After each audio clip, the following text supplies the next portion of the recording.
3 eyni tutumlu kondensator sxemdəki kimi dəyişən cəryan dövrəsinə qoşulmuşdur.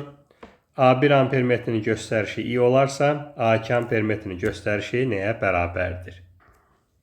Deməli, mənbədən gələn cəryan burada 2 hissəyə ayrılmış olacaq. Bu 2 hissədən keçən cəryanın cəmi qədər bu A2 ampermetrindən cəryan keçmiş olacaq.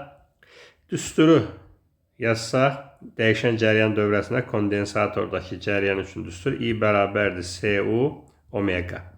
İndi bu ifadəni C kondensatorundan, yəni A1 ampermetrindən keçən cəryan üçün yazsaq, I1 bərabər olacaq CU omega. Məsələn, şərtinə görə bu I ilə işarə olunub. Bu hissədən keçən cəryanı da işarə eləyək. I3. Deməli, buradan keçən cəryan şiddəti olacaq I1. Mənbədən gələn cəryan şiddətini də işarə eləyək. Deməli, I2.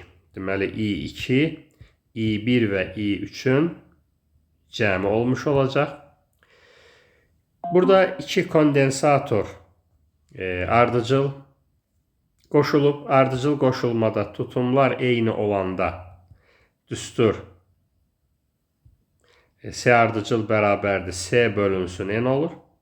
Onda olacaq C bölünsün 2. Onda I3 deməli cəryanı olacaq C bölünsün 2U omega. Bu da 2'də 1 CU omegadır. Yəni I1 cəryanın yarısı qədər. Yəni olacaq I bölünsün 2. Deməli, onda mənbədən gələn cəryan, yəni A2 ampermetrinin göstərişi I1. I üstə gəlinsin I bölünsün 2. Yəni 1,5 I olmuş olacaq B bəndi.